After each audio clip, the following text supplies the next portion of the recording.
Ridiculous is the word that lingers in the air whenever I walk into this house now. Not the creak of the floorboards or the stubborn whine of the old fringe, but that single syllable, spoken with a smile that never quite reached the eyes. Ridiculous. It had followed me from the day I told them I would map the world with living light, a strange alloy of biology and geography that felt like fate wearing a lab coat. In that moment, under the hum of fluorescent lights, my dream didn't just seem impractical, it seemed contagious to their doubt, a virus they could not cure. The night my mentor exposed me in the expedition briefing, claiming my map would ruin a historic journey, I learned the real currency of this family. Respect ought in conformity, not courage. The room roasted with laughter. The cameras caught every tremor in my hands, and I walked out with the echo of his verdict gnawing at my spine. From that day on, I carried the public shaming like a map folded into my skin. I wasn't just discredited, I was instructed to disappear. That was years ago, and yet the kitchen light would flash back at me in a memory that felt like a bruise I kept inspecting in the mirror. They told me I'd fail, that I was an embarrassment to the dynasty of baseball games, bake sales, and quiet, respectable choices. I chose a different field, experimental cartography. The plan wasn't to prove them wrong, though that part burned hot enough to forge a new path. The plan was to heal the land with maps that grew into forests and rivers that glowed at night, guides that could lead people through wilderness without harming it. My first living map was a seed of nerve and patience bioluminescent plants, arranged along a grid, fed by soil fungi and the memory of the terrain itself. It breathed, softly at first, and then with a stubborn glow that seemed to pulse in time with my own pulse. I learned that data could be a cathedral if you let it breathe, that maps could be more than lines on paper if you stitched biology to geography and let the land speak through light. The journey began in solitude. I left the lab after the mentor's public accusation, moving from city to city, from deserts to mangroves, chasing a hypothesis that felt like a prayer. The ridicule at home didn't disappear.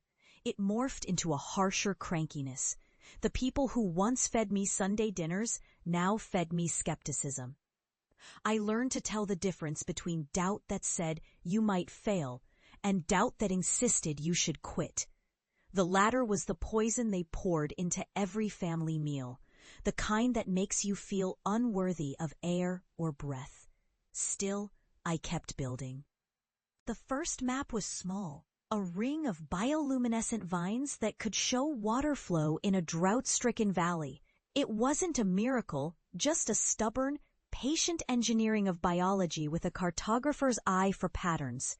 Gradually, the maps grew bolder, living rivers traced with glow that could guide reforestation teams, light origin altimeters that warned of soil erosion miles away, a network of glow plants that could predict flood zones and steer conservation efforts with a humane precision. Then came the breakthroughs that felt like weather changing direction. Paper maps dissolved into living maps that could adapt to climate shifts. My work traveled across borders, landing on the desks of ecologists who finally understood that navigation could preserve as much as it could reveal. Environmental navigation became a term people used with seriousness instead of sarcasm. The broadcasts I loomed over TED stages, virtual conferences, international summits carried a simple, stubborn truth. You don't need to abandon your roots to plant new ones elsewhere. You can redefine what a map is and what a map can do. The ridicule faded into memory and then into legend as the world began to trust what had once looked ridiculous, that biology and geography could co-create an ethical, navigable future. I did not just prove them wrong. I proved that the right questions, asked with stubborn tenderness, can redesign a planet and our place upon it. The most undeniable sign of triumph, though, did not arrive in medals or headlines. It arrived in a valley, in the way barren land yielded to a chorus of living maps that coaxed the soil to wake, streams to reappear, and a temperate climb to coax what was once a wasteland into a protected ecosystem. I stood in a field of bioluminescent vines, their light painting the night with delicate constellations that mapped both space and time. The work wasn't only about the earth. It was about healing the long fissures inside me, the ones carved by ridicule and fear. The maps had warned me all along that discovery hurts before it helps, that a pioneer's path is paved with the footprints of those who doubt you. But the greater truth is this. Every act of courage plants its own seeds of justice in the soil of memory. Then I returned home, not as a triumphant stranger, but as a witness to the ledger of karma. The moment of reckoning came quietly on a sun-washed afternoon that felt like summer deciding to stay. They stood at the edge of the yard, the same faces that once flicked disdain like a switchboard at the idea of a glowing map. I asked them to walk with me through the valley I had helped awaken, to see the field where the land had learned to listen again. The living map unfurled across the kitchen window, then spilled into the garden, tracing the waterways that reawakened the old hillside and coaxed new life into parched soil. The scene carried a gravity you don't forget. The aunt who once taunted me with scoffs now whispered in wonder that the lines on the map looked like rivers choosing to forgive the drought.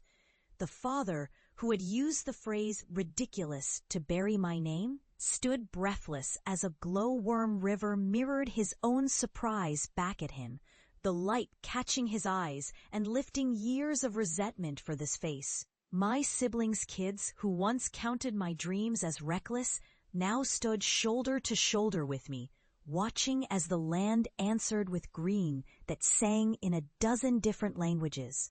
There, the family faced what they had poured into my future, ridicule that did not vanish with success, but transformed into witness. They could see at last that the jagged edge of their derision had carved out a path I could walk with confidence. The loud, cruel words that had followed me for years, embarrassment, waste, ridiculous, were now echoes in a memory that served a different purpose. A reminder that the world is not changed by shouting, but by stubborn, patient acts of care. I did not come home to gloating. I came home to share the harvest I had tended with hands that learned how to work softly yet inexorably. The scene closed with my mother stepping forward, not to apologize, but to touch the glow on the map and feel the warmth of a land that finally believed in her child's vision. She whispered, almost to herself, that perhaps this family could become a circle again, not around the old expectations, but around a new, living understanding of what it means to map a world that needs healing. And so I learned that success isn't a weapon to be used against those who doubted you. It's a language you offer back to them, a way of saying without words that you chose to stay with the problems rather than abandon them. And in choosing, you found your own mercy. The ledger of karma isn't a punishment or a reward. It's a narrative thread that turns ridicule into resilience, that turns a ridiculous dream into a responsible map for the planet. If you walk away from your fear, you don't erase it, you braid it into something more durable. A future you can live inside, a future you can return to with a gentle, stubborn grin. I stood there with my family in the glow of a living landscape that didn't belong to me alone. It belonged to all of us, because it refused to be anything less than a promise kept. The dream that others called ridiculous had become a lane of light, guiding a world toward preservation. And if there is any truth I want to leave you with, it is simple. When your map shines with love for the land and humility for your own beginnings, the world learns to glow back.